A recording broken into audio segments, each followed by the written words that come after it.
Hello and welcome to the Fossil Huntress podcast. I hope you guys are all doing well.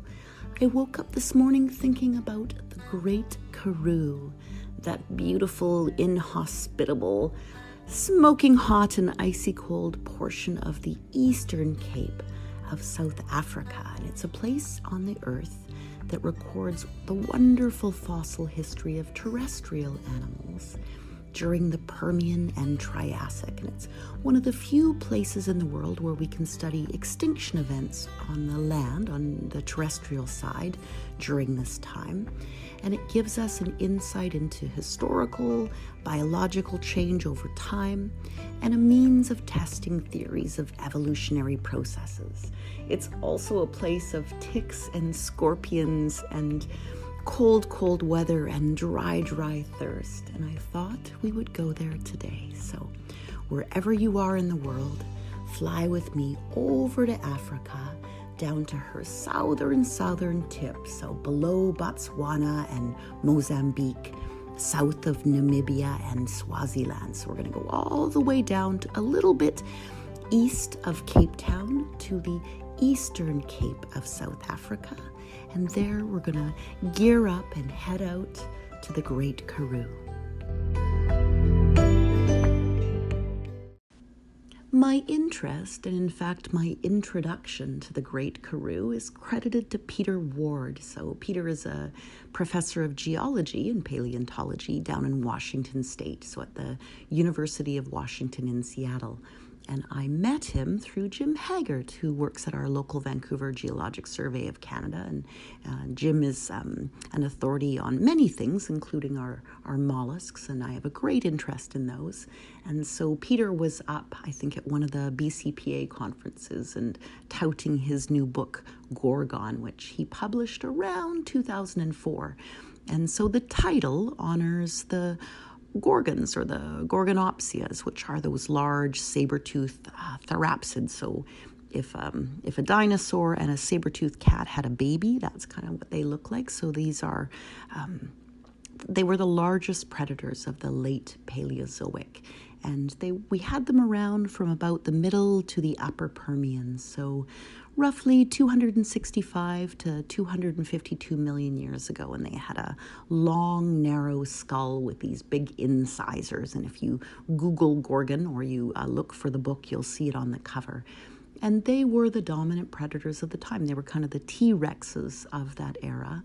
And I purchased the book thinking it was going to be about that lovely species, but it was about so much more. So Gorgon is the tale, again, of paleontology and obsession and the greatest catastrophe to ever hit our Earth. So back in the Permian, we got slammed in the middle of the Permian and then had another mass extinction event at the end.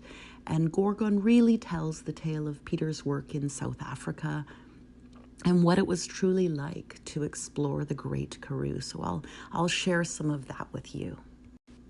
So the Gorgons ruled the world in the age of animals and on our terrestrial land long before the age of dinosaurs. So as I mentioned, they were the T-Rexes of their day, and it was a major extinction event that wiped them out, and it annihilated the Gorgons along with about 90% of all the plant and animal species on the planet. So that's on the land and in our oceans. And it was an event so terrible and so catastrophic that the extinction event at the end of the Cretaceous that wiped out the dinosaurs and our lovely ammonites just pales in comparison. So for more than a decade, Peter Ward and his colleagues searched through South Africa, Karoo's desert, for clues to the world at that time and what happened, and was it one major extinction event, sort of a slam in one go, or was it slow over time, and how much of the animal species on this earth did we lose back in the middle Permian, and then how much did we lose at the end of the Permian? So it was an event that set back the age of mammals by about 200 million years, and it completely altered the course of history. So it would, if that event had not happened, we'd be living in a very different planet, and you and I would likely not be here. So I would not be podcasting to you. So it's a thrilling time in history and a wonderful place to kind of dig through and unravel those mysteries. Near the southern margin of the African continent, there's a ring wall of mountains that holds up a vast interior desert known as the Great Karoo. And it's far from anywhere in both space and time. The Karoo is a lost world. In the Khoikhoi language, Karoo means land of thirst, which is fitting. It's a broad plateau that's either too hot or too cold for human comfort and always dry. It's a place where water is a rarity and where your skin dries and ages overnight. It's a region where it can snow in summer and the temperatures can reach more than 100 degrees Fahrenheit on the shortest days of winter. On some days, the Karoo will be so dry that you need to drink 4 liters of water, but still won't need to use the loo because you're so dehydrated. It has incessant wind, and the dust covers everything. In every crack and cranny, there are venomous snakes, cape cobras, puff adders that strike without warning and leave your flesh rotting. And that's even if you can get to an anti-venom serum. It's a place where scorpions and poisonous spiders abound, where there are thousands of varieties of flies to seek out to feed on you, loving your eyes. It's a place where ticks and pathogens cling to every bit of brush and scrub, and they make their way to the floor of your tent at night using your heat and carbon dioxide signature as a means to find you and bore into your skin. So Peter Ward goes on to describe more of what it's like to collect in the Karoo. And at the end of his preface to Gorgon, he asks, who wouldn't go? And why wouldn't you go? And I laughed out loud. So one of the things about paleontology is it drives us to get out to places we wouldn't otherwise go to. And as I look at images of the Great Karoo, I think about Nevada, where I was a couple years ago, down in tarantula season. And, welcome to Nevada and welcome to South Africa. So it's a place of amazing fossils, but it is a brutal, ancient and rocky and inhospitable landscape that you truly have to be committed to solving the mysteries of this world in order to explore. So we have a very vivid picture of what the Karoo is like today with its arid, inhospitable landscape. But what was the Karoo like millions of years ago, and how did it form? So long ago, at the beginning of the Paleozoic, so about 540 million years ago, life flourished in the seas, but only bacteria and some low fungi and moss lived on land. And that state of affairs didn't last, of course, and by about 300 million years ago, there's a flourishing diversity of creatures, including a full, rich suite of vertebrates inhabiting the continents. And around that time, the Karoo supergroup was formed. So it was formed in a vast inland basin starting about 320 million years ago. So at the time when that part of Gondwana, which would eventually become Africa, was way down in the South Pole.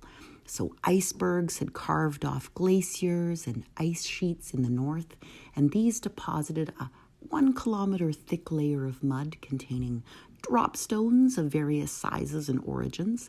And this became the Dwika group, which is the base layer, the lowermost layer of the Karoo. As Gondwana drifted northwards, the basin turned into an inland sea with extensive swampy deltas along its northern shores. And the peat in these swamps eventually turned into the large coal deposits we mine today at the KwaZulu-Natal and on the Highveld. So this is a 3 kilometer thick layer known as the Eka group. And it's overlain by the Beaufort group, which was laid down on a vast plain with Mississippi-like rivers depositing mud from an immense range of mountains to the south. So in those swampy deltas along the northern shores that would become the Karoo, ancient reptiles and amphibians prospered in those wet forests, and their remains have made the Karoo quite famous. So by about 260 million years ago, land animals were as common as dinosaurs and mammals would ever be. So we see some familiar enough creatures, so small lizards and salamander-like amphibians, and they were quite similar in shape, if not ancestry, to animals living today. But the larger animals would have been wholly unfamiliar. So these would have belonged to that assemblage of land animals, the mammal-like reptiles, and they had a huge variety. So we have herbivores and scavengers, diggers, tree dwellers, and hunters, and of course the T-Rex of the day. So the Gorgons, who were large, land-dwelling carnivores, about the size of a modern lion, but with very few lion-like qualities. And these ancient carnivores had huge heads, huge narrow heads, with very large saber-like teeth, large lizard eyes, no visible ears, and perhaps a mix of reptilian scales and tufts of mammalian hair. So their nails would have been relatively long and didn't retract like a kitty cat's nails can retract. They would have stayed out more like those of a wolf. And they had these big, broad, flat feet on stumpy legs, and they would have been just relentless carnivores, eating up every other species of the day. So they are what we find in the Karoo, and they ruled a world of animals that were, but for a short evolutionary sweep, could have become the mammals of our day. But the large extinction events in the Permian pushed all of that possibility into extinction, as first the middle Permian extinction event wiped out pretty much everybody, and the end Permian extinction wiped all the rest of them out. So we had a few species that carried on, but so few that the mammalian age that could have become didn't become. And then we rose into the age of reptiles and dinosaurs. The first of the Karoo fossils that I know about were discovered in 1838 by Scots-born Andrew Geddes Bain. So he was working at a road cut setting near Fort Beaufort, and he collected up some yummy fossil specimens and sent them back to the UK, to the British Museum in London. And fellow Scotsman Robert Broom recognized these Karoo fossils as being mammal-like in characteristic and published on them in 1897. So after the Beaufort period, southern Africa, which at the time was still part of Gondwana, became an arid sand desert with only a few rivers and pans here and there. And these sands consolidated to form the Stormberg group, so the remnants of which we see today around in South Africa, around the vicinity of Lesotho. And here, very interestingly, we find several dinosaur nests, and these contain eggs, and some of these eggs contain dinosaur fetal skeletons in them. So we found these rocks near what would have been a big swampy pan. And then by about 180 million years ago, volcanic activity took place on a titanic scale, so just on a massive scale, which brought an end to the flourishing reptilian evolution around this part of the world. And these genera represent some of the extinct, mainly pre-dinosaur animals of the Karoo.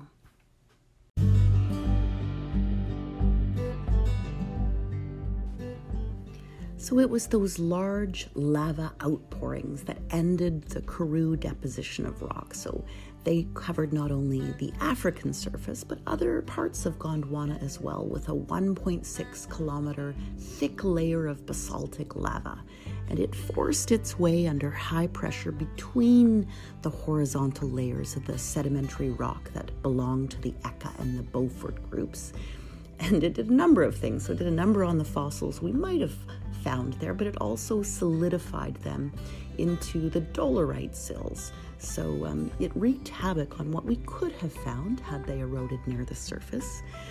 And it's around that time that we experience our big Permian extinction events. And these huge mass extinction events are not unusual in our Earth's history. So they're very destructive, and they changed the course of mammalian history, which was set to sort of become the age of mammals about 250 million years ago. And that was put on hold significantly and came after the age of dinosaurs.